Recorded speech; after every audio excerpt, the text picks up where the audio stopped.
Okay, good morning, my dear students. I hope everybody is doing good, doing well. We are again assembled here for a new cause with a new initiation and with a new dedication. I can see a bunch of lovely peoples. These lovely peoples are always way ahead to grab a new information, to consume the knowledge I have to say. And today we are going to talk on an important topic. The topic is biodiversity. Biodiversity is never an old topic. It is always a relevant topic to us. We have been there has been a constant interaction in the environment. The biotic and the abiotic component goes through a constant interaction where there is a proliferation of the biotic components. And there, yes, being the human beings, we do have some roles so as to conserve the biodiversity too. And regarding the biodiversity, there are lots of things to talk to discuss on biodiversity, and there are plethora of the topic to exaggerate. I can say, and to talk on this topic, we do have a very splendid presenter today. It's Bipin Gautam. He will be talking about the biodiversity. I can simply guess he has been going through lots of preparation from a few days back. So the presentation is going to be super duper. So let's simply welcome Bipin, and I guess we'll be getting a depth insight on the biodiversity on this topic. So Bipin, if you can listen to me, if you Yes, can sir. share the wait a minute, I am going to permit the screen share.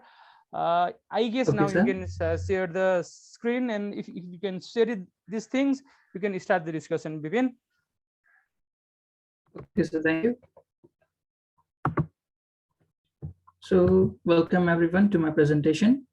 So, the content that we are going to discuss today will be from the chapter biodiversity. So, the components for today would be components of biodiversity, history of biodiversity, reason of richness of biodiversity in Nepal, status of biodiversity in Nepal, and the types of biodiversity. For the first biodiversity, simply, biodiversity is composed of two words, bio and diversity, which refers to the variance in the living organisms within a specific region and habitat, such as terrestrial, marine, and other aquatic ecosystems. So, biodiversity simply refers that in the number of the flora, fauna, and microbes within a specific geographical region. So, the biotic components of the environment forms the biodiversity. Those components are flora, fauna, and microbes. For the first topic, we have flora. So flora are literally the plants which are found in a specific geographical region. Flora is an essential part of the biodiversity as variations in the flora determine the nature of the ecosystem to support life. The presence of flora determines the oxygen level in the environment, the availability of the food, the presence and the number of the animals within the geographical region, and the quality of the environment as it also affects the rain perceptions and the quality of soil and so on. Fauna are the animals which are living within a particular habitat over a period of time. So they can be categorized as primary consumers, secondary consumers, and tertiary consumers. For the primary consumers, the animals which consume over flora and its product are called as primary consumers. They are mostly vegetarian animals and which are mostly small in size. But the large animals such as moose, buffaloes, and elephants are an exception. So the secondary consumers are the animals which depend on in order to survive. For example, lion, wolf, fox, tiger, etc. So tertiary consumers are the animals which are at the pinnacle of the food chain. They are the omnivores or carnivorous animals which feed upon both primary and secondary animals as well as the flora in order to survive.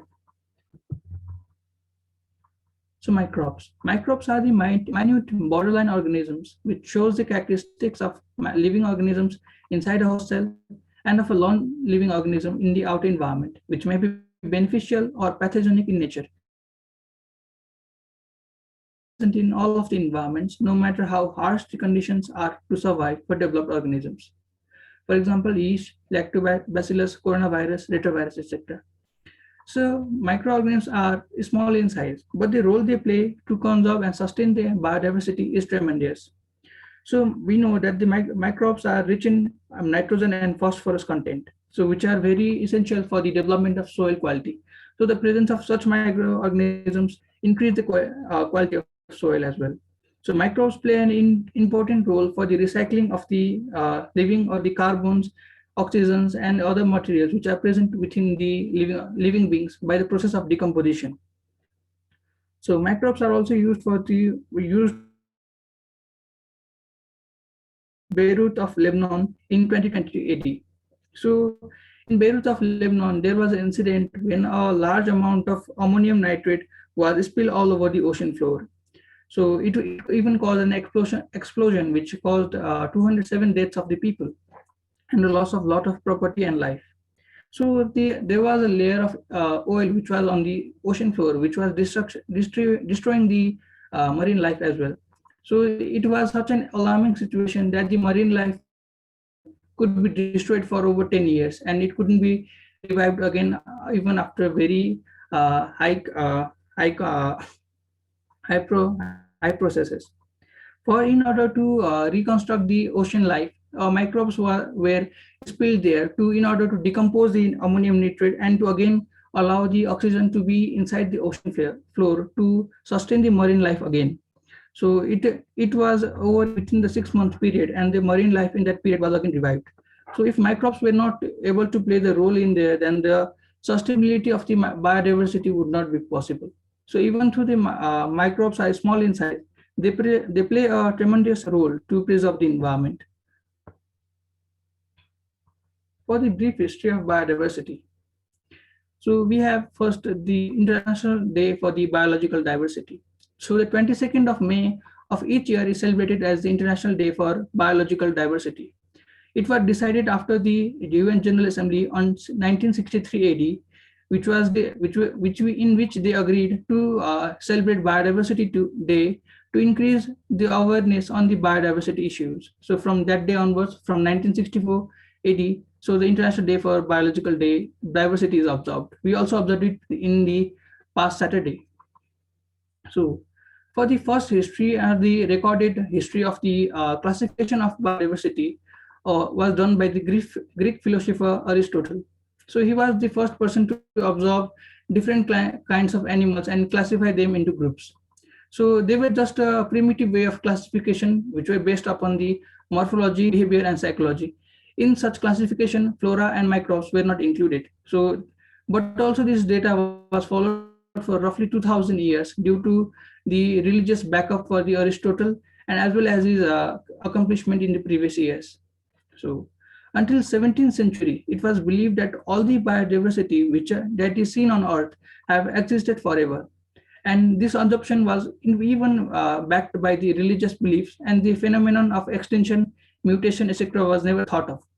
But the discovery of fossils and the microbes changed this concept, and the first concept of biodiversity, mutation, and extinction was introduced in late 18th century.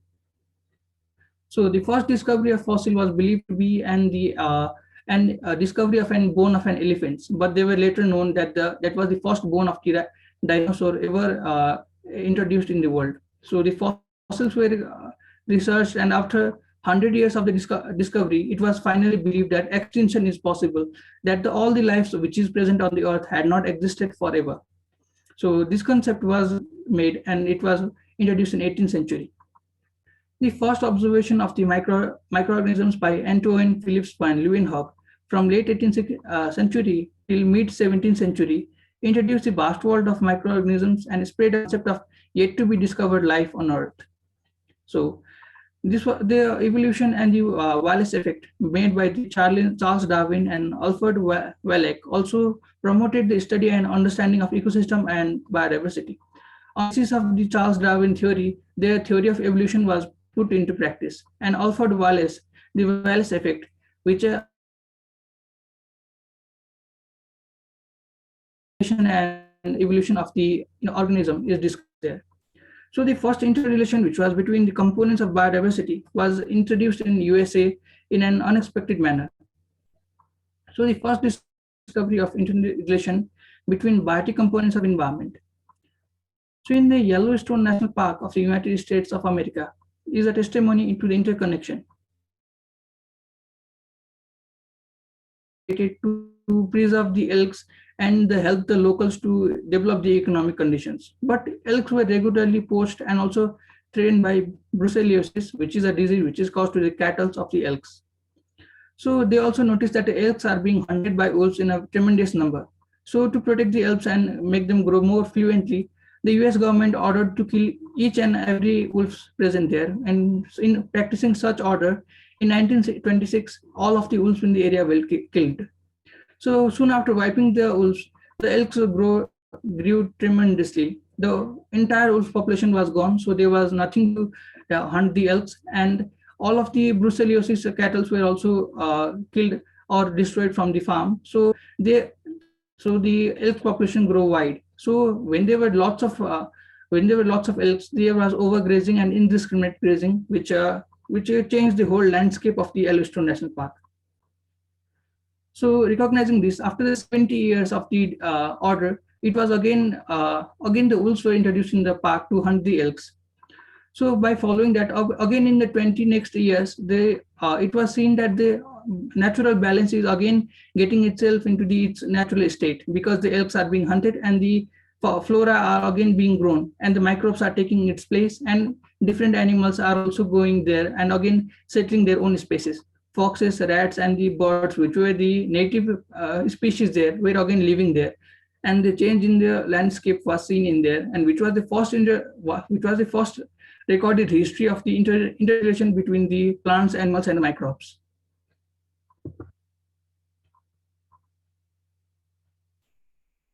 Reason of richness of biodiversity in Nepal. So Nepal also is a small country which covers only 0.03% of the world land. So it contains about 100 times its land cover, about 3% of the world biodiversity in terms of flora, and 1.1% of the fauna population throughout the world. So as you know, a decrease of 1 degree temperature is seen in every increase of 165 meters of altitude. But Nepal has an altitude variation ranging from 6 meters to 8,848 meters. So which have created a lot of variance in the climate, and with the variance of climate have brought a lot of ecosystems with it, along with the change of temperature, and which have given the birth for different habitats which are favorable for various flora, fauna, and microbes to exist. Almost every ecosystem is found in Nepal except sea marine ecosystem and hot desert ecosystem. Nepal holds so many ecosystems, so that the biodiversity in Nepal is rich is compared to the other nations. As we know, the India covers a lot, about 22 times the land of Nepal, but the variance between the biodiversity is seen only for 6%. And even in China, which is even 2 times more, almost 3 times bigger than India, we can see that there's only 11% difference between the biodiversity between Nepal and China. So that's it. And Nepal is called a mini world in itself due to its variation in climate, vegetation, and wildlife. As the Tarai region of Nepal shows the characteristics of the tropical region of the world, whereas its subtemperate or temperate region is seen in the hilly region, and the polar zones are seen at the extreme heights of the Himalayan region. The status of biodiversity in Nepal. So Nepal covers 0.03% of the land in the whole world, but it contains 2.2% of world flowering plants, 9.3% of world's birds, 2.6% of algae, and 4.5% of mammals. Nepal has more than 700 species of medicinal plants identified, which are exported to Asian tigers for the treatment or research for treatment of fatal diseases and similar purposes. For example, Cordyceps sinensis, Yarsagumba, Texas vocata, the Himalayan dew, Nardus stachys grandiflora, and Artemisiaceae vulgaris, the Orthitepathy, in simple words. So Nepal is a home to red jungle fox, Luche or Gallus gallus, which is the genetic resource of all the chickens in the world. Nepal harbors about 0.1% of the global area. In terms of calculation of global area, it even includes the sea area which is covered in the earth. So Nepal has a relatively less amount of the land cover in that portion, as Nepal is not accessible to any sea and it is a landlocked country. but also it still harbors 3.2% and 1.1% of the world's known flora and fauna, respectively. Diversity of birds, bryophytes, mammals, and butterflies is especially high in Nepal relative to other Asian countries. So taxa extracted from the leaves of the Himalayan yew is also used to treat cancer in early stages, as well as the hash which is produced from the marijuana. Even the Titepati or Artemiaceae vulgaris is being used for the treatment of the dengue, and the research in its similar methods. A table which shows the comparison between the species in the Nepal and the world, present in the world and in Nepal, is tabulated in detail.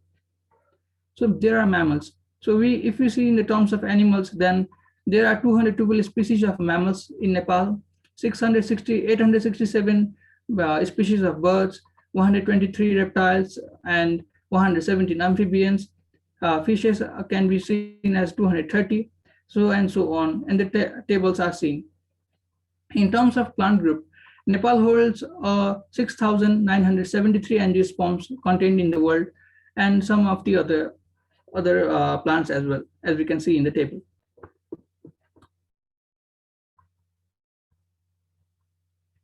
So the types of biodiversity. Biodiversity is generally classified into three categories, which are species diversity, genetic diversity, and ecosystem diversity. Each category of biodiversity determines the richness of flora and fauna and microbes found in the region. So the modern branch of biogeography connotes the relation between the presence of variety in biotic components and factors affecting it. Species diversity. A species can be defined as a group of similar organisms which has distinct inheritable feature and are reproduced by interbreeding within the same group. The basic feature of a species is reproduction that takes place within the population of the same species. The diversity in a species is very crucial as each species has its own unique role. In simple words, the frequency and variability among the living organisms by species variation in a geographical area is called as species biodiversity. As you can see, in a geographical region, there are different animals and living there. So even among the same animal, there we can see the variability in the species as well. So every animal living there, or every plants and even the microbes living there have its own unique role to play in that specific geographical region. So species diversity is important to sustain biodiversity in the world. Genetic biodiversity. The genetic variation among the population of a single species and between different species is called genetic diversity. For example, puppies with different colors, leopards with different stripes, and so on. The genetic variation is the key factor determining the survival of the fittest in the environment. The genetic conservation is important for biodiversity as the genetic composition of an individual directly or indirectly affects their population. For example, cheetah are a threatened species. Low genetic diversity and resulting poor sperm quality has made the breeding and survivorship difficult for cheetahs. Moreover, only about 5% of the cheetahs are intended to survive till adulthood, as they are killed in the early stages by different diseases or even by the predators and so many reasons. So however, it has been recently discovered that female cheetahs can mate with more than one male per liter of cubs, which means that a female cheetah can give birth to 2 or 3 or more number of children by mating with different males. So which will give a genetic variation in the same child born from the same mother, because the males which are mated with the female cheetah are different. So the genetic variation would be there even in the same cubs born from the same mother. So they undergo induced evolution, which means that a new egg is produced every time a female mates. So by mating with multiple males, the mother can increase the genetic diversity within a single litter of cubs. In a single pregnancy, a mother can give birth to childs of different genetic history in a large number as it undergoes induced evolution. In that way, genetic variation can be preserved and population can be increased by human intervention for genetic rescue as well. So such human intervention can be seen even in Africa for the northern white horned rhinoceros as well. So there, by the scenario, only 2 of the rhino population are left in India due to genetic diversity uh, deprivation. So a new way to conserve there by the lab preparation of the zygote and plantation in the mother rhinoceros is being planted. So genetic diversity also plays an important role to determine the population of a specific population group or the animal group within a specific geographical region. If there is genetic diversity is very low, then the survival of that particular animal plants would be difficult in that specific geographical region. Ecosystem diversity. The frequency and variety of distinct ecosystem in a given area is called as ecosystem diversity. Ecosystem is of two types, which are terrestrial and aquatic ecosystems. The major terrestrial or land ecosystems are grassland ecosystem, forest ecosystem, etc. While natural ecosystem in context of Nepal are pond ecosystem, river ecosystem, etc.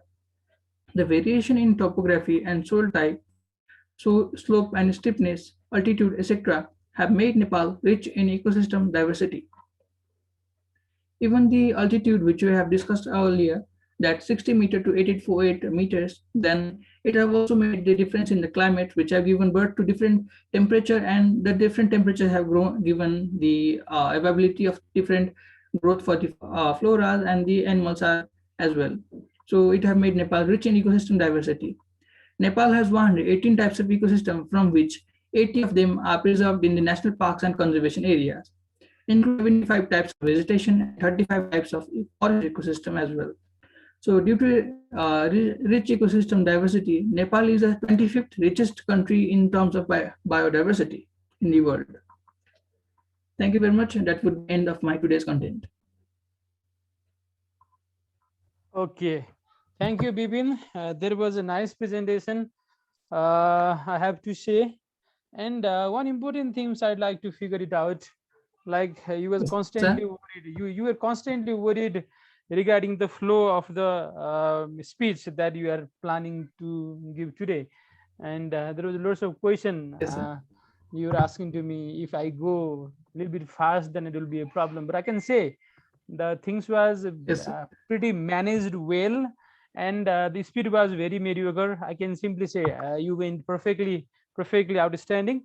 There was a nice discussion from Bipin. So yes, now I would like to open the floor and ask a few questions with you. What should I start with? I guess we'll be having the series of presentation on this topic. It's the first day for biodiversity.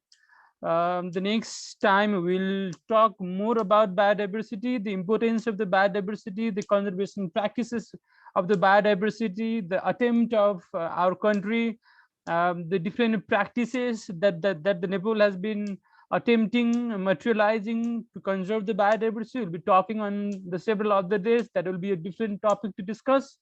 So for right now, I'll be talking with Sadiksha Gimire. Sadiksha Gimire, if you can listen to me, you can unmute your device.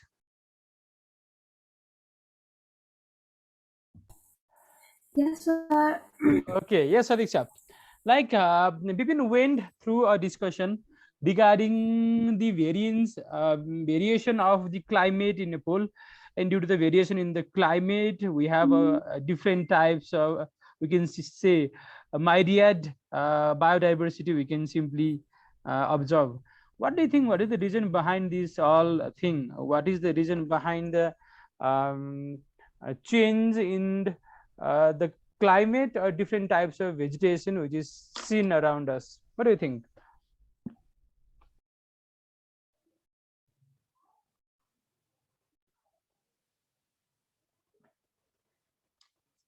Okay, I guess I'm not audible from Sadiksha.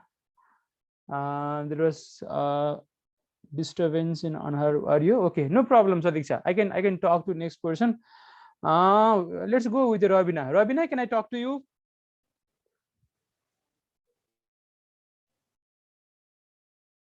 Robina, can I talk to you? Yes, sir. Okay, Robina. So can you elaborate the concept why Nepal is rich in biodiversity? What is the reason behind the richness of biodiversity of Nepal?